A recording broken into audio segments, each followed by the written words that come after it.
Welcome to Courage Class. I'm Dr. Lindsay Kwok-Hugh, and each week I'm in conversation with our community's changemakers and trailblazers. Together, we explore the unspoken parts of our Asian and Western experiences, finding strength, growth, and healing that reflect who we truly are, not who we've been told to be. I'm so glad you're here. Class is now in session. Hey everyone, it's Lindsay here, and I just want to welcome you to this episode of Courage Class. If you are joining us for the first time, I just want to thank you so much for taking time out of your busy schedule to listen. And if you're a returning listener, I cannot tell you how truly grateful I am for your support, for your listening support. Look, I know that you could be doing a gajillion other things. I know the fact that you are choosing to spend your time with me means the world to me. And this is why I am so excited to bring you this episode with my husband, my partner in crime, Mike. And today we are talking about the very important topic of giving ourselves an opportunity to rest. So Mike, a real estate private equity professional, recently did something that felt absolutely impossible, you guys. He took a 6-month sabbatical. And for many of us in the Asian community, rest can feel like a failure. It means you couldn't handle it, that the pressure was too much. It could even feel like laziness, like why are you sitting down and resting for a minute? Now, our previous generations didn't have that really as an option. They hustled so we could have choices. But inheriting their work ethic also means potentially inheriting their burnout, which was exactly the destination Mike and I were pointing to. So in this episode, Mike shares why stepping away was one of the hardest, yet most courageous decisions that he has ever made, and how rest became the thing that actually sustained his ambition, not threatened it. So let's dive in. I know you're in the middle of a 6-month sabbatical, which we'll talk more about. Would be willing to share your pathway to becoming an MD and principal at a real estate private equity firm? Sure. Well, I think about all the hard work and countless hours I've spent trying to get to that point. And I think, um, I think it sort of ultimately, I guess it starts with like just hard work at school, which is what I think most of us are taught to do when you're younger, especially I think in um, like Asian households, like you're sort of just told to put your head down and crank and work hard. Coming out of undergrad at UCLA, I went into management consulting for 5 years doing strategy and operations consulting. And I think that sort of opens your eyes to a lot of different types of businesses. So it's sort of, I describe it, it's the best job to take if you don't know what you want to do, because it allows you to work in a bunch of different industries, from healthcare to financial services to real estate, utilities, et cetera. You work with really smart people, and you're sort of told you need to leave to go to business school to come back and move up in the ranks. So I did that for 5 years and then went to London Business School. And I think um, to me, it's, and then I remember thinking about this when I was in business school. When you graduate from undergrad, it's sort of like an hourglass, if you think about the analogy, because when you graduate from undergrad, it's a very wide type of opportunities you can pursue. So you can get into anything right after undergrad. Then you start working and it becomes more and more narrow and narrow and narrow. And after you work, going to get your MBA kind of opens that funnel again and allows you to pursue different types of jobs. And so I chose real estate. That was an area I was really interested in. Spent time focusing on that. I was co-president of our real estate club at LBS, and then was fortunate enough to get a job at Tishman Speyer, both as an intern between my first and second year, and then converting it to a full-time offer in London and New York. So that gave me sort of the opportunity to kind of get my foot in the door. And I think ultimately I would say most finance related jobs out of undergrad or business school, there's an unspoken rule that you are giving up a large portion of your personal life Mm. to take this job. And I think to me, when I think about it, and I'll be honest, I'm kind of still mixed on the feeling of whether or not it's the right thing to do or not. There's a part of me that feels like, hey, you really sacrifice everything for your work.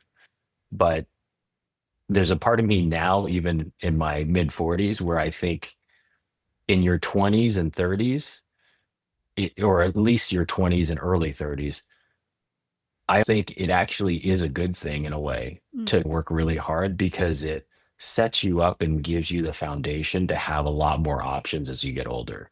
Yeah. And so that in terms of being able to take the 6 month sabbatical that I'm on right now, I don't think I'd be able to do that if I didn't crank, the whatever 60, 70 plus hours earlier in my career. And this is the first time I've ever done this. So Yeah. I think each person at different stages of one's life, you can lean in or lean out. For example, you're single, you can lean in, right? You don't have other responsibilities, etc. When you get married and you have a spouse, you have kids, there's other demands that are required of you that make it more difficult to lean into work for 60, 70, 80 plus hours. And I think that's just sort of the truth. And I see this now with our three young kids that they're, there's certain things that I really like about my job, but honestly, I don't like how it has a negative impact on you and the kids if I'm, off on the road traveling for like the whole week in Asia or the Middle East. So like to me, there's sort of a fine balance that each person has to decide what works for them. And I think that's a very personal decision because some people don't want to work past 6 p.m., right? Yeah. Or don't want to get into an office before 9 a.m. That's a personal decision. It will also narrow the number of jobs you can take, right? I think it's everything is just sort of it's up to that person and also what your other responsibilities are. So I think that um, that's sort of a long-winded way of saying like you have to choose. I think when you want to crank in your career Mm. and when you want to focus on your personal life if you've got a partner or kids. And I think that adjustment varies for each person. And the people that I know that don't make an adjustment in their life, those people I've spoken to have told me that they really regretted that decision because they chose work, for example, over their personal life.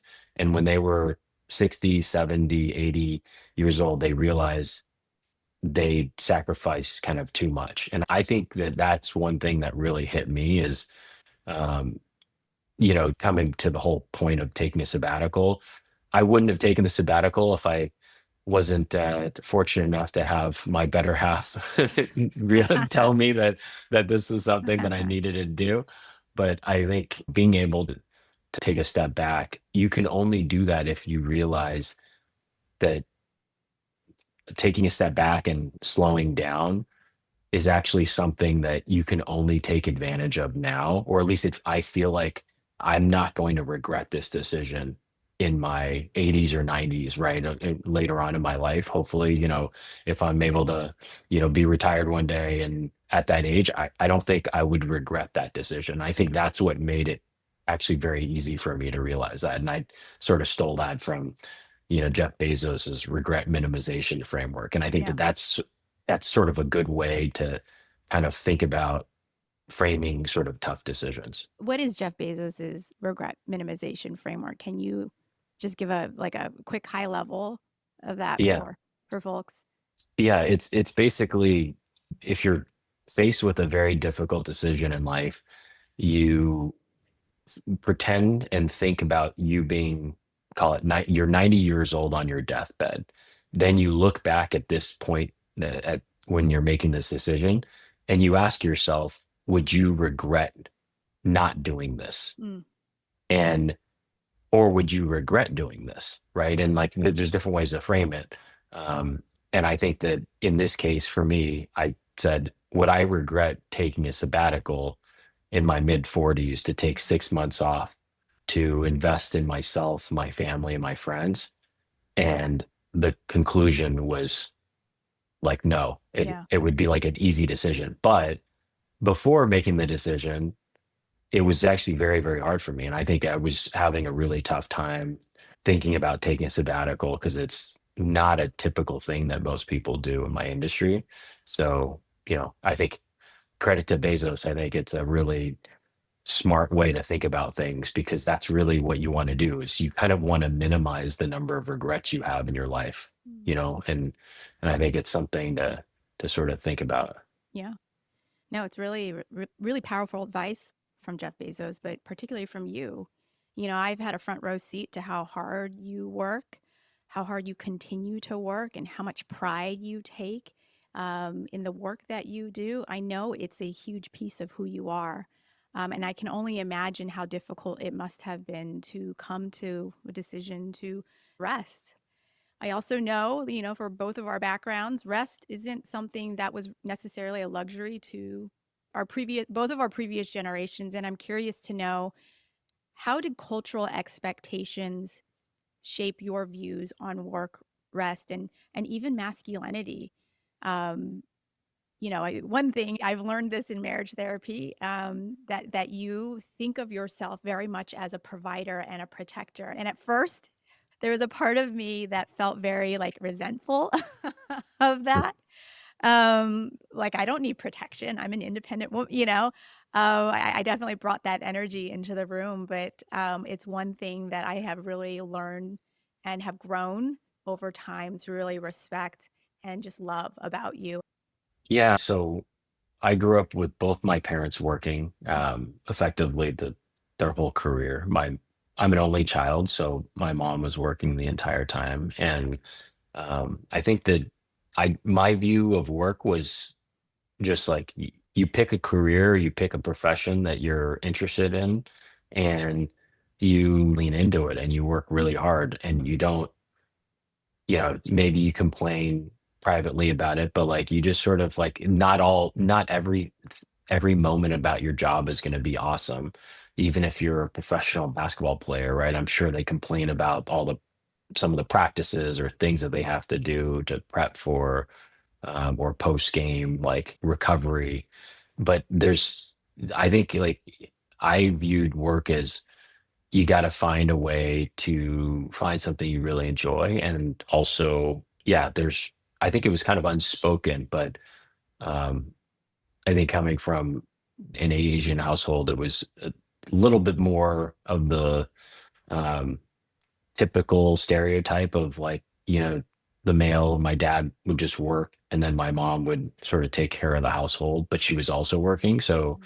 I was observing that. And I think that played some impact in terms of how I viewed things. But my parents never were like, hey, you got to like work hard and make X amount of dollars to take care of your family. It was just sort of implied. I think that's what I wanted to do. And I think that, work was always just like, I never viewed work as you are just going to work like 40 hours a week. And even to this day, I've never had a job that was just 40 hours a week. I've always worked way more, as you know, and then than what the minimum is. But that's also because I think I care a lot about my work and I care about the stuff that I'm doing. Obviously, knowing your parents and knowing how incredibly hard they worked. Your dad, he's an engineer, he has a master's in engineering. He was the one that came to the US and brought your mom and the rest of her family over. And he was ended up, becoming an entrepreneur. Your mom worked for decades at the same company. She came home and she took care of the house. I know that your parents are the very definition of hard work. I also have seen you, I know how demanding the field is. I've watched you jump on calls at 10, 11, sometimes midnight, taking calls with investors, in various parts of the world. I'm curious to know, how does your career reinforce these beliefs that work is more than a 40-hour a week job? I think in the real estate private equity world, you're measured based on like a couple metrics. One, how much money do you raise? How well do you do? Mm. And your ultimately like your financial returns, right, to your investors. Generally speaking, those are just kind of the key metrics. I think when you when you do a really good job, it's usually because generally speaking, it's because you're working really hard, right? Yeah. To find new deals, raise new capital, or execute a business plan.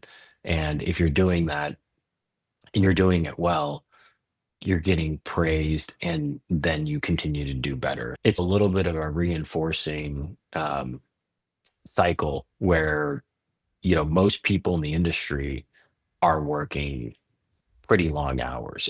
Probably not as long as like an investment banker, right? Like the hours are more reasonable on the buy side versus the sell side. I think the people that are really passionate and that have duration in this field, it's because they really, really enjoy it. So it's hard for them. Like if you tell them to like slow it down um, to 40 hours a week, the people that are really good at it don't want to. And Yeah. I think that that's the truth is like you kind of want to kind of keep cranking. And I think that once you get good at it too, it's like hard to stop, right? And I think um, I think it's a little bit like that if you're good. I mean, there are obviously tough days. It's not like every day is great, but you have to be able to look past those tough days to be able to keep cranking. Otherwise, you honestly, you can't do it for 10, 15, 20, 30 plus years. Like Yeah. it's impossible for the people that have done it for that long. Yeah, yeah, I can imagine it probably takes a toll at some point.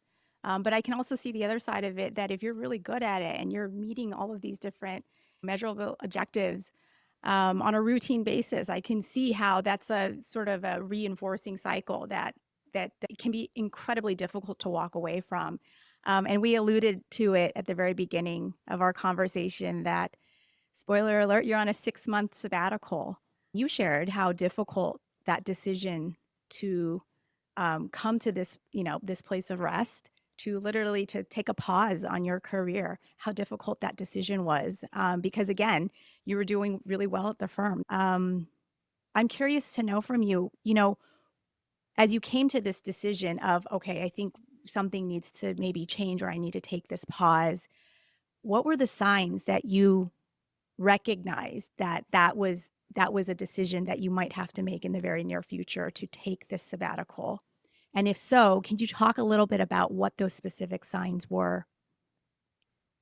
Yeah, I think that so a couple of things. One is I think I realized that despite, and I agree with what you just said, Linz, I really enjoy the job. I really love what I'm doing. I love the people I'm working with Mhm. in the firm that I've been at for the last 14 years. I think the challenge that I had was I didn't like the negative impact the work was having on you and the kids when I was traveling as much as I was. And I was traveling a lot. I mean, I was traveling internationally. I had domestic trips. So it was a lot. I know that it's not easy to, especially for you if I'm on the road, for sometimes a week, week and a half for these really long international trips. I recognize it was a unfair balance in terms of the workload that you were carrying for especially for within the house. I think to me it was a combination of realizing that this was too much of a toll on you and me and also the impact on the kids in terms of the things I was missing. And I think I realized that I was missing it's like I get it, like, working parents, like you're not going to make every single Right, thing. We have 3 kids. Like there's right, going to be days where the 2 games are at the same time on Saturday. Of right. course you can't make it to both. Mhm. I intellectually I understand that. I think what really made it hard for me is I realized I was missing a lot of stuff, like not making their practices, not sometimes even making games. And whether it was for Owen's, flag football or for soccer or Sloan's volleyball, there's like all these different things that I think I was realizing that I'm missing a lot of that stuff. And I think that part of it was just kind of taking a step back and thinking about, hey, you know, what do I want to do with my career? How do I want to show up as a husband and as a father? And what type of parent do I want to be? Because I think, to the point that you brought up earlier, right? My parents immigrated here from Taiwan. They came here in the 1970s for grad school, cranked away, and you know were able to make a better life, right? And obviously came here for, I think, for the future generations, for for me and our kids. And I think that they instilled a very strong work ethic, which I think was great. I watch and observe that. My mom would go to work on the weekends and she would take me to her office and I would hang out at her office. And I think that was actually kind of, those are some of the early memories that I have of working hard. And I think that really something that I just observed and I picked up. So whether it was in school or in sports or at work, I just kind of know and can kind of enjoy doing the work. And I think that's something that's just been part of my personality. Sure. I think going to back to your question, the breaking point to me for realizing if I should take a sabbatical or not was, and actually, here's a kind of a funny story about this is when obviously you're a former academic, right? And so sabbaticals are pretty common in academia, not so common in the real estate private equity industry unless you're working for like a European company. And I remember telling my dad that I was going to take a 6 month sabbatical. And my dad's response was, "What's a sabbatical?" and and then he literally asked me, he's like, "What's the term in Chinese?" And I looked it up in Chinese because I didn't even know what the term was. And I showed it to him and he goes, "Oh," he's like, "I have heard of that." He's like, "Oh, got it. That's what it is." And like he it just shows you though, from an immigrant coming to the US Yeah. from Taiwan, like I don't think my parents even know what the word rest is, right? In terms of sabbatical. Like the last thing they would ever do is take a sabbatical because they've always been in survival mode. Yeah. And I think it's not lost on me. It's a luxury. And anyone I've spoken to who's taken a sabbatical has basically said to me, it's a privilege, obviously, to be able to do this. And, I wouldn't, it's not lost on me. The reason why we can do this is because of the 20 plus years of hard work that we collectively put in prior to this. When I spoke to a few friends who were older, who were like closer to retirement or have retired, one of the things that I've noticed um, as part of the conversation has been they've said to me when I told them that I was taking this sabbatical, they said, this is something that I'll never forget. They all said to me, they're like, "I think this is such a great decision that you're doing because," and those guys, the two people that I'm thinking of, are like wildly successful, like financially have more money than they'll ever need. And they've done incredibly well in their industries. On any metric you would look at, you'd be like, okay, like they they did really, really well in their jobs. Um, and he actually said to me, he's like, "I wish I would have done what you're doing." And he said, "I'm really proud of you for doing this." And he said, "I don't mean to sound pejorative, but he's like, I'm really proud of you for making this decision." And I was like, "What do you mean by that?" And he's like, he has two kids that are grown, they're in college, they have their own jobs, or I think one of them's graduated from college, the other one is already graduated. And he said to me, he's like, "Mike, I look back at pictures of my kids and he's in his I want to say mid to late 60s now." And he said, "I look back at my kids and he's like, I was gone." He's like, "I missed most of this." And he's like, he had cranked 80 plus hours a week for the last, Wow. I think, 30 or 40 years. And he's done incredibly well. And he was like, "But I missed all this." He's like, "I look back at pictures of my kids when they're younger." He's like, "I missed it all." He's like, "I literally was gone for the majority of it."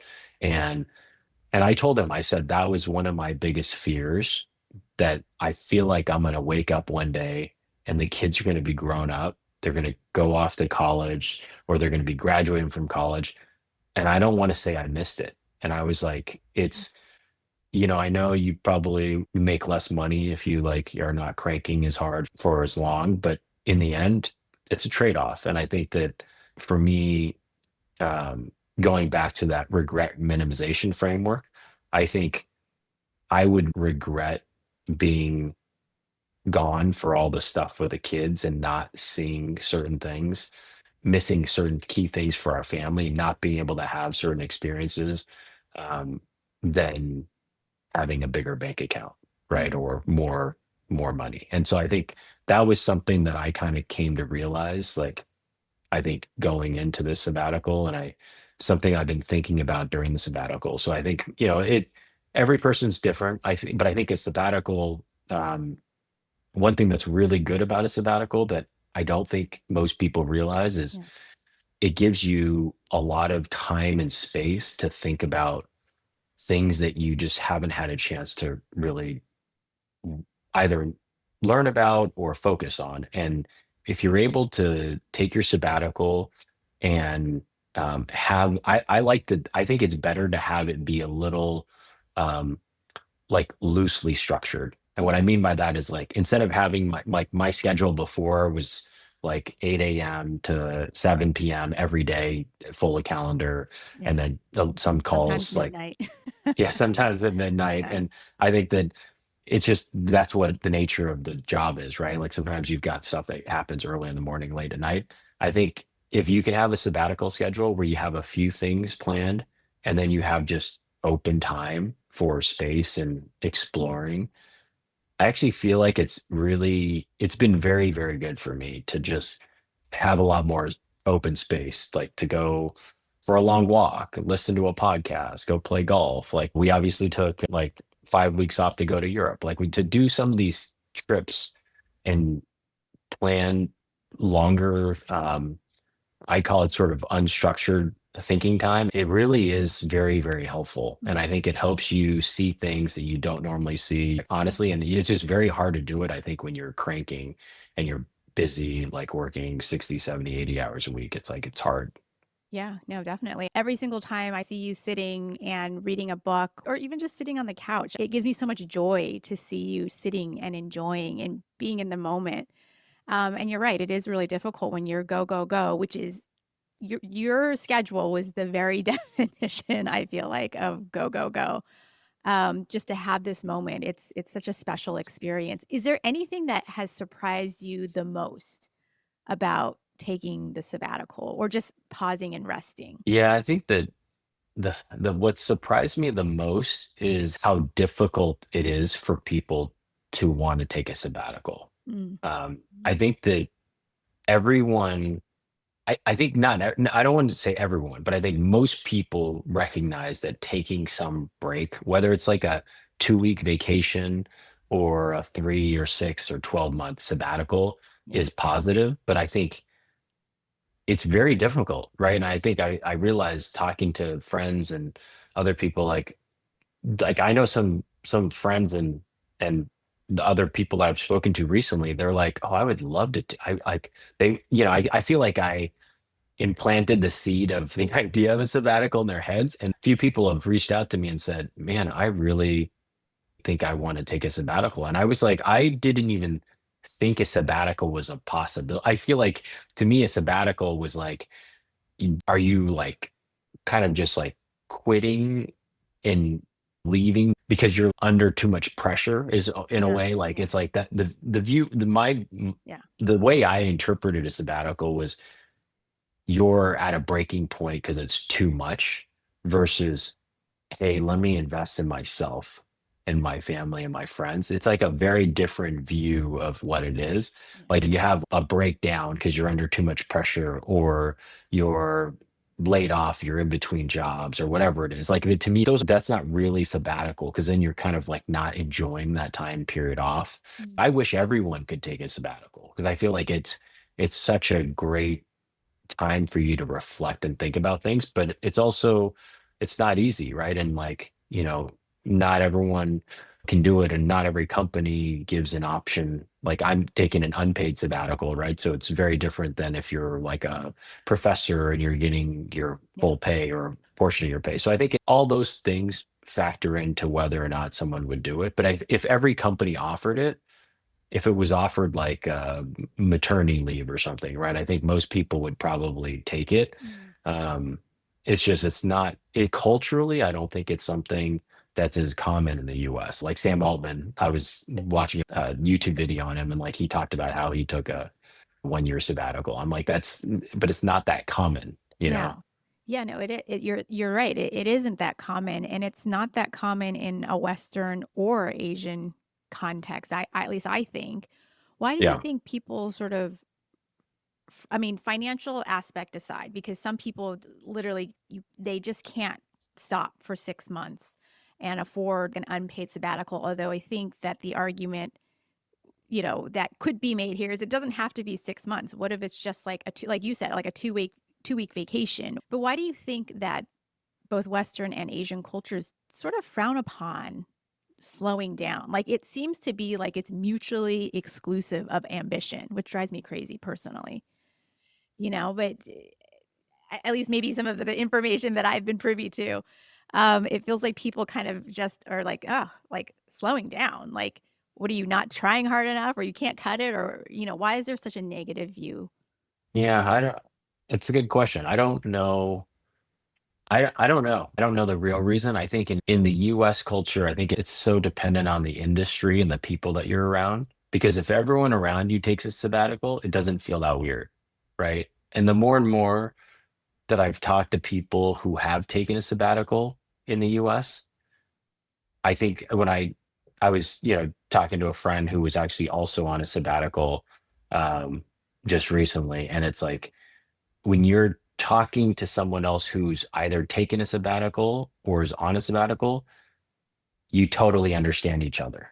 Because Mm, it's kind of hard to describe what it's like until you actually take it. yeah. We were in industries that were different, but we both cranking pretty hard.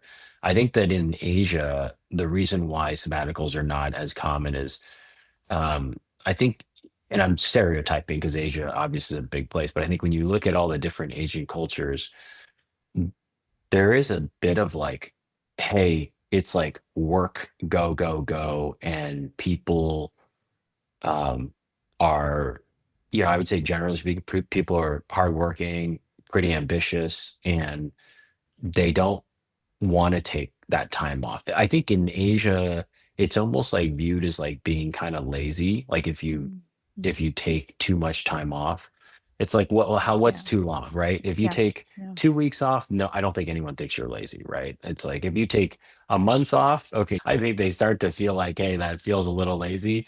If you take 3, 6, 12 months off, people will, I think every company is different. And Yeah. I'm generalizing here, but I think in Asia, it's way less common, right? I don't know of, I'm trying to think of friends of mine in Asia, when we were living in Hong Kong. I don't know really many people that have taken a more than a 3 month sabbatical. It's very uncommon. It might be like, um, in order to like do stealth mode on a new startup, right? Like that would Yeah. be like the sabbatical versus actually taking time off to completely like not work.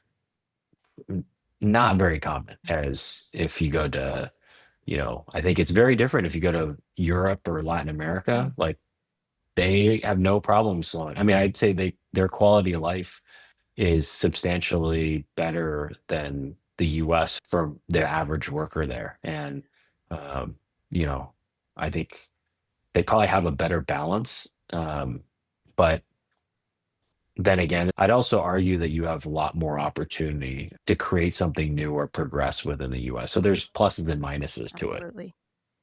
No, definitely. I mean, as you come to the end of your sabbatical, so this episode will launch sometime in October, and you'll be back in the workforce. I'm curious to know, how do you plan to reintegrate back into, work mode? And do you foresee yourself making any sort of changes to the way you think about work? Yeah, that's a good question. I think I'm probably going to ease back into it. And I think I'm planning to, go to like this one conference next month, which is technically still during the sabbatical. I'm talking to a few folks here and there, but I think I'll probably ease back into work. Um, I I think I'm trying to figure out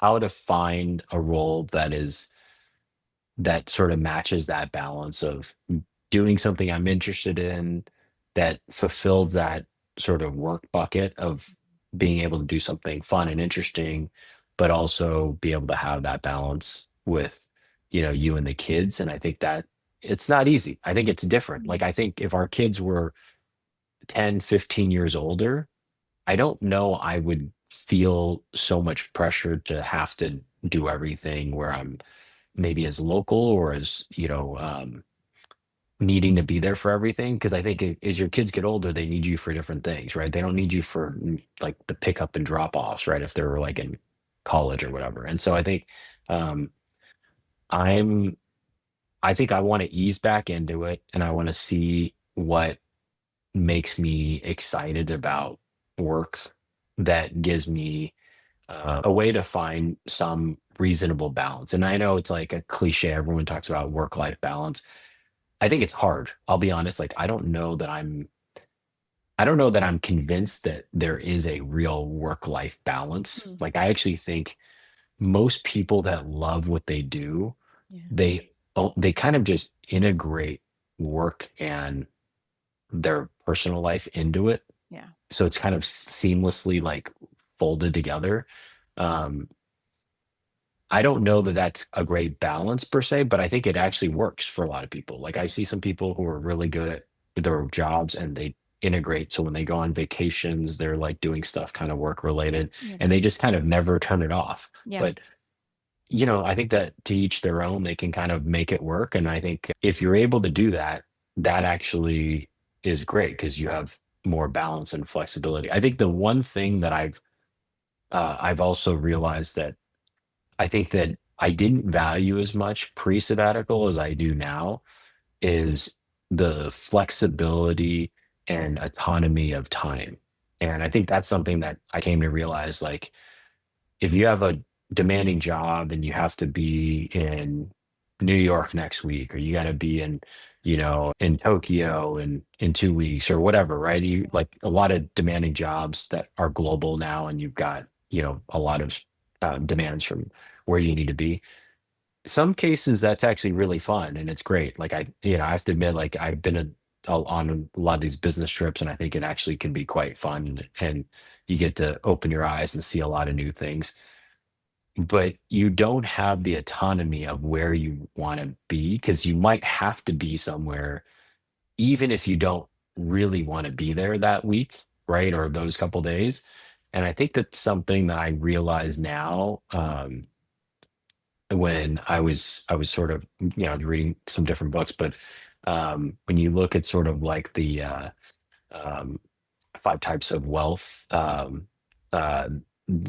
in that book, he sort of talks about one of the types of wealth, which is around your freedom of your time and like where you want to spend your time. So there's stuff like that where I think it gives you can you can actually l- you can get a lot from being able to dictate where you want to be. Mm. And I think if you have, that's why I think people who are entrepreneurs, if they can choose to be in any place they want to be, work from any location, it's at LA this month, and maybe it's, in Lisbon, Portugal the next month, or it's in, London the following week. It's like, if you're able to do that, it's actually, I mean, it is a type of wealth that most people don't really think about, but it's an incredible feeling to be able to do that. And I think a lot of us kind of underestimate that, especially when you have kids, right? It's Yeah. like you kind of don't you ideally, I think you don't want to miss certain things, Yeah. and it makes it hard when you have a demanding job. Yeah. There's a richness to that, to being able to choose when and how to not only allocate your time, but where you're going to literally spend your time. So thank you for raising that. Um, my last and my final question for you is, Mike, what advice would you give to that young person particularly a young dad or maybe a partner who's really feeling guilty about wanting to rest, what would you say to that person? Mm. I think that I would, I'd probably say to that young dad that rest is perfectly normal and it's very healthy actually to take some rest because you don't want to, and every person has their own tipping point, right? Some people can work 80 hours a week or 100 hours a week, and they can keep that up for 10, 15, 20 years, right? We all know that. We know there's some people that can sleep 5 hours a day and be totally rested. Then there's some people that like you make them work 13, 14 hours a day for 6 months and they could go have a mental breakdown, right? It's Yeah. like this, it all depends on the person. I would, I'd probably tell the young dad to try to enjoy the moments and enjoy the present moment the most because, and it's a cliche, but time flashes by, right? I look at how quickly our kids have grown up, and I'm sure I'm going to blink my eyes and they'll be like 5 years older. And you realize you really kind of need to try to enjoy the moment as much as you can Mm. because you don't really know what the future will bring. And you also want to be able to take the time to enjoy what you can now. So, for example, to a young father, right, who might say, and I think I was like this, I said to myself, oh, we'll do that. We'll take that trip later. And I just viewed in my mind, eventually we'll get there. We'll do that in 5 years. We'll do that in 10 years.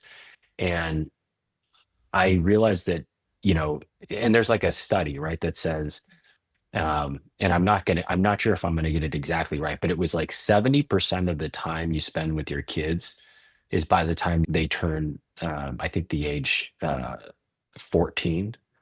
And then it's like close to like 90% of the time you ever spend with your kids will be by the time they turn 18. So it's like you might really enjoy those time periods if you get to spend time with your kids when they're adults and they're grown up. But we all know there are a lot of kids that grow up, they move away from home, they go to some other city, and maybe you see them during the holidays, right? You may not see your kids that often. So enjoying them when they're a certain age, it's a real privilege. And I say to the dad, to that young dad, like, I know it's tough. It's not easy. It's really hard work, and you got to put in the time, both with your partner and also with your kids. But try to enjoy it as much as you can because it will flash by. And if you don't enjoy it, you'll miss it. You'll wake up and you'll realize you missed it all. Mm. That's great advice. That's great advice to end on. Thank you. Mike, is there anything that I didn't ask you that you want to make sure to share? Yeah.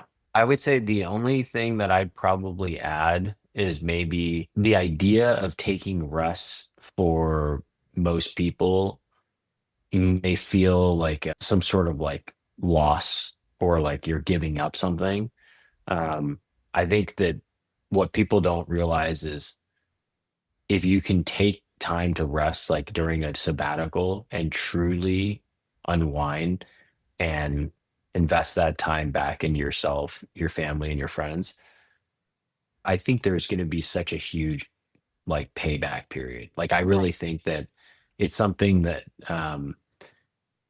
it's not the opposite of like wanting to hustle. Like I think that there's this view of you take a sabbatical, you're less willing to hustle. Taking a sabbatical is a very personal decision. I don't think there's any like perfect time to do it. People often, I think, view taking a sabbatical as being less ambitious or not willing to hustle. And I think that's actually not right. I don't think that's correct at all. I think that you can take a sabbatical, take time off, and reinvest in yourself, your family, your friends. And I think it can pay these huge dividends down the road. I also think that if you're able to focus, like one of the things I've been able to focus on during the sabbatical is just like some personal investments and other things. I think if you can do that when you can't do it, maybe when you're working because you're too busy, I think you can actually, in some cases, you can actually do quite well because you've had a chance to step back and reflect and slow down on things, um, or read about things that you haven't been able to focus on. So I think that that's sort of um, another way to think about sabbaticals. But and one thing I would say, I don't think there's an optimal time to take a sabbatical, but I think that um, there is a difference between taking a sabbatical and not taking a sabbatical. And I would say whether you take a sabbatical when you're 30 or 40 or 50 or 60, if you never take a sabbatical and you never have that chance to sort of step back, except for, let's say, when you retire, right? When you're 65 or whatever, um, you, I think you end up missing a lot of things because most of us, like, your health will degrade over time. And when you step back and just like, when we joke about this, like when you retire and it's the time when you probably have the money and time to like travel around the world and do certain things. Mm. A lot of times people are not in the health to be able to do that travel. That's And so so it's like, you think in your mind, you're like, oh, I want to do that when I retire. But when you're 70, like, you're not a spring chicken, right? It's like, if you're not able to go to certain places or do certain things, if you can't do that, I'm not saying you should stop and do it necessarily like when you're, 40, but you can enjoy a lot more things like when you're 40 that you may not be able to do when you're 70. So it's like being able to find the right time to take some rest is, I think, pretty important actually. That's a really powerful point, and it's a good reminder. It's almost like there's this belief that you have to wait until the end to get all of those trips in and to have all of the experiences. And it's really true. You're oftentimes just not in the, necessarily the best shape or the best health, or you've got other things to take care of. You have to really think intentionally about when you want to have specific experiences. And what it sounds like the sabbatical has done for you, amongst so many different incredible learnings that you've shared, is that you do have to be intentional about how you think about work and the period of time of life that you're in, maybe how, if you have kids, what age your kids are, how to enjoy that, how to enjoy your partnership, and also be ambitious and work on something that you're passionate about. And if I know you, well, I know that that's your next chapter for sure. You're going to do something incredible and amazing. And I think personally, and I'm not just saying this because I'm your wife, but I think that you've done something incredible and amazing for our community and just shedding more light into your journey to the decision-making process, how difficult that was for you to make this decision to stop and rest, I've watched you and the way you've invested in yourself, all the books that you're reading, all the conversations that you're having, all of the podcasts that you're listening to, all the walks that you're taking, all the golf that you're playing. I think it really is refueling you for this next great chapter, this next powerful adventure that you will have that will include most definitely something incredible that you're working on, whatever that might be for you. So, Mike, I just want to thank you. Thanks for letting me twist your arm into doing this. Thanks, babe. Appreciate it. Thanks for having me on. Thanks for joining me on this episode of Courage Class. I hope today's conversation gave you a little encouragement and inspiration. If you enjoyed it, please like and subscribe so you never miss an episode. And for extra motivation, tools, and behind-the-scenes content, sign up for my newsletter. I'd love to share with you more there. See you next time.